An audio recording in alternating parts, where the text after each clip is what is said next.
There's a lot of things to like about Legends of Runeterra. It borrows ideas from a variety of the top card games and combines them into something new. The cards are varied, the champions are memorable, and the balance is pretty good overall. But my favourite part of this game isn't the cards, rather it's how you play them. Let me explain. Runeterra's core mechanics might be a little tricky to understand if you haven't played it, so I'll be using this flowchart to help me. But don't worry, we'll build up this flowchart piece by piece. The game's central mechanic is playing cards, of course. You can play one card per turn, and so the players will alternate back and forth, taking turns to play a card. On my flowchart, I'm showing this by alternating the colour of this box between red and blue. A blue box means player 1 can take an action, whereas a red box means player 2 can take an action. So here you can see that the players are taking turns to play their card. This mechanic creates a steady back and forth tempo, sort of like tennis, and it forms the core that the rest of the game is built around. Now, your cards cost mana, which means you can't just keep playing cards forever. Eventually you'll need to pass your turn instead, and when both players have passed, the round ends. At the start of a new round, both players refresh their mana, gain another mana gem, and then draw a card. The other player now goes first. Last round red went first, so this time blue goes first. This is kept track of using the attack token here. The purpose of rounds is to give the game momentum. During each turn, you spend some of your resources, but after each round you both gain resources so that you can keep playing. I've added a second loop to my flowchart to show this. You take turns playing cards until someone runs out of mana. Then they pass, and once both players have passed, a new round starts. The attack token changes sides, you both gain some extra resources, and the match continues. This builds on the game's back and forth rhythms, since you alternate starting the round, as well as alternating your turns. With just these two loops, we've covered most of the mechanics, but there's still a big missing piece: attacking. The round starting token is called the attack token because it also lets you attack. This will use up your turn, so you have to attack instead of playing a card. Your opponent then gets the chance to block. The units will strike each other, and any unblocked damage goes to their nexus. This also consumes your attack token, meaning you can't attack again this round. In fact, next round your opponent will get the attack token, meaning you'll actually have to wait 2 rounds until you can attack again. This is nice because attacking is the main way that you damage your opponent, and therefore the main way that you win the game. And so dividing the players into an attacker and a defender and then swapping them around also helps build on the game's alternating rhythms. So here's the updated flowchart. It only contains 4 possible actions: playing cards, attacking, blocking, and passing, and yet these actions create enough complexity to support the rest of the game. I've been talking about alternation a lot so far. You alternate turns, you alternate going first, and you alternate attacking. But what's the benefit of all this complex alternation? Well, let's think about Hearthstone, where you can't act at all during your opponent's turn. This means that you get to make large numbers of actions on your turn before passing total control over to your opponent. And when you do pass, it can be worrying because you know that it might be a long time before you can act again, and in that time your opponent could do something crazy. Yu-Gi-Oh! Has an even more extreme version of this problem, where passing the turn to your opponent results in a high chance of you losing the game because of the incredibly long combos some Yu-Gi-Oh! Decks can pull off. Deja vu, I just been in this place before. Higher on the street, and I know it's my time to go. Going new, and the search is a mystery. Standing on my feet, it's so hard when I try to be me. Whoa. So the benefit of alternation is that you give players lots of chances to respond to each other, and this helps stop one player from snowballing way out of control. Alternation is therefore inherently good for a game's balance. But all good things come in moderation, and sometimes Runeterra does actually let you play multiple cards in a single turn. After playing a card, you can choose to play an additional fast spell. You can also play fast spells in response to your opponent's actions, and you can also play fast spells in response to another fast spell. When this happens, the spells are added to a stack that runs along the centre of the screen. They then resolve from left to right, which I think is a pretty intuitive way of representing a stack. There's also burst spells, which can be played without using an action. They just resolve immediately, and they don't even go on the stack. Usually these are spells that buff your units, so that you can slap them on at the last second before making your play.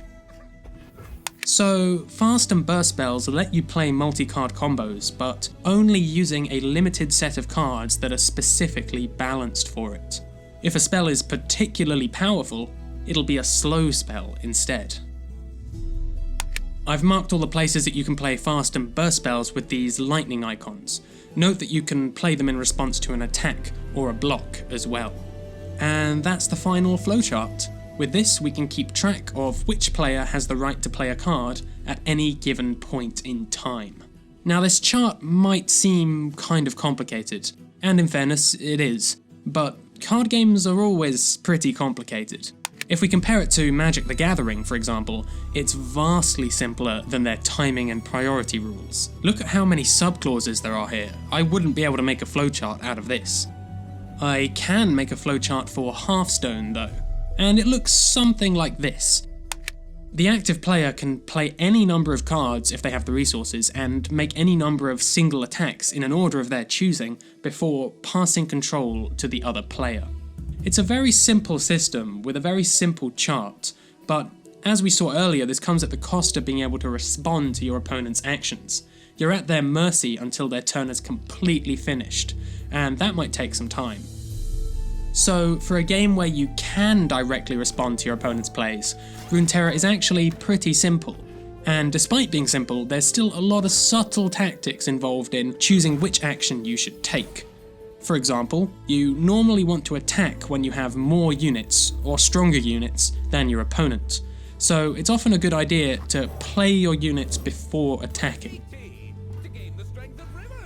However, this then passes the turn, meaning that your opponent can reinforce too. Save your worlds. We speak with blades. But if you use your first turn of the round to attack, your opponent doesn't get a chance to reinforce. They could play a fast spell or a burst spell, but they can't play a minion because that's a slow action. This trade-off creates some subtle tactical decisions around when you should play units and when you should attack. Or how about this? When your opponent attacks you, if you choose not to block and don't play any spells either, you won't pass priority back to them. This means that they can't play any more cards either before the attack resolves, and this can be useful if you think that they're trying to bait out your block before buffing their cards. Runeterra creates a lot of strategy from a relatively small set of rules, and that's the meaning of elegance, doing a lot with a little. Elegance is hard to achieve though, and so to help them with this, the developers have borrowed the best ideas from other tried and tested card games. Mana gems are straight out of Hearthstone, where you gain 1 extra mana crystal each turn. This linear resource system helps you plan out future turns, and it avoids the unreliability of Magic the Gathering's land system.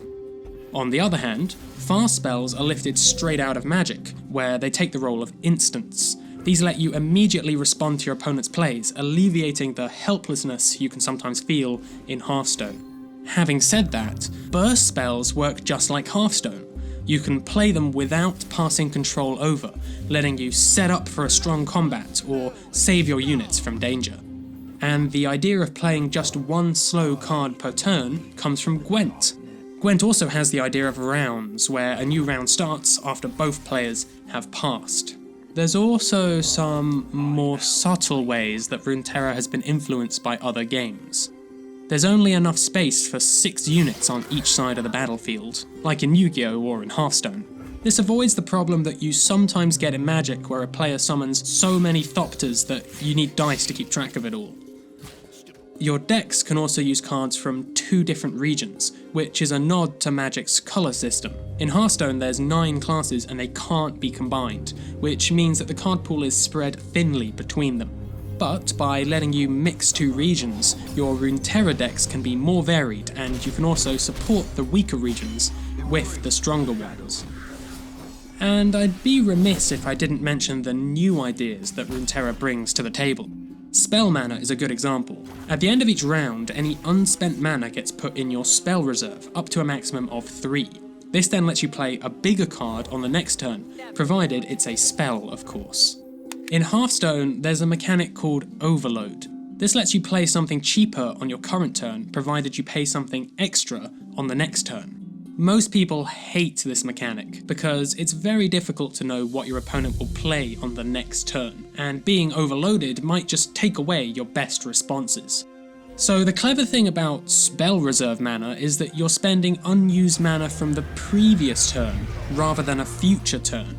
So it's kinda like reverse overload, or maybe underload. And this helps you play off curve without the risk of screwing yourself over on the next turn. Finally, there's the Champions, a necessity for a game based around League of Legends. Each champion is a powerful card that can be upgraded into an even stronger version if you meet a specific requirement. That might be frostbiting 5 units, or summoning 3 spiders, or dealing 10 damage to the opponent, or any number of things really. These level up conditions create natural synergies. Elise levels up when you have 3 spiders, and then she grants your spiders Challenger and Fearsome. You'll therefore want to include some spider generating cards, like Vile Feast or Brood Awakening. This helps guide your deck building, and it guides card design too. So I think this is a really smart way to add archetypes to the game. We've covered a lot of ground here, so let's try to tie everything together into a lesson. Legends of Runeterra isn't shy about borrowing ideas from other games. It has bits of Magic, bits of Hearthstone, bits of Gwent, and makes a few nods to other games too. But it's not the borrowing that really matters. It's the combination of these ideas that determine whether your game is any good or not. Riot have said that they want Runeterra to support highly skilled, competitive play. And this goal has very clearly influenced which mechanics they included and which they left out. The turns and round system gives the players plenty of chances to act, and reduces the risk of a long solitaire combo. Fast and burst spells give you chances to intercept your opponent's plays, or even just bluff that you might intercept them. The mana gems and the spell reserve mana give you a predictable supply of resources, which is crucial for making long-term plans. Dual region decks give you flexibility in your deck building options, which makes it easier to run unconventional or counter-meta strategies. And the champions themselves are complex cards with high skill ceilings, and they also reveal some information about what your opponent could be playing. Riot's CEO recently revealed that Legends of Runeterra has been in development for 9 years already. The project was stopped and started and stopped and restarted over that period, but I think that the benefits of this long gestation period have really shown in the final product. They've been able to learn from the achievements and from the problems of other games released in that period, and they've used these lessons to create a highly polished game that does a great job of reaching their design goals. And so that's why Legends of Runeterra is my favourite card game. But at the end of the day, video games are subjective, and so I want to know what your favourite card game is, and why. Drop your thoughts in the comment section below. In other news, development for my action roguelike game Patch Quest is really heating up. You play as an explorer on an abandoned tropical island, and the big twist to this game is that you can mount and ride every enemy in the game. This lets you use their skills and their abilities in combat. I've been adding a bunch of improvements to the game recently, and I'll be dropping a new free open beta in just 2 weeks, so remember to sub and ring the bell if you want to be notified. That's all for now. Thanks for watching.